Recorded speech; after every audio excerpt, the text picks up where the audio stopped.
So what kind of services do you guys offer in this organization? I mean, again, we don't particularly ring fence any project.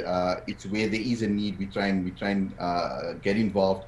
But our strategic aims is to see to emergency relief. I think that's where a lot of our passion, personal, some of our guys, there's a personal passion to get involved. So there's been a number of crises that we've seen through the past few months. Getting involved with, I saw you did a profile with Qaari Patel recently, getting involved with Qaari Patel Mm-hmm, on some mm-hmm. of the international relief projects that is done. But again, it comes from passion. It comes from a group of volunteers that are willing to get involved, get down on the ground, and assist people, assist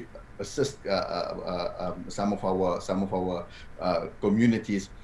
I think the idea is that no matter what business you're in, no matter what field, no matter what profession you are, we've all got a responsibility to show our humanity, and for that reason, we try and be there when and where we are.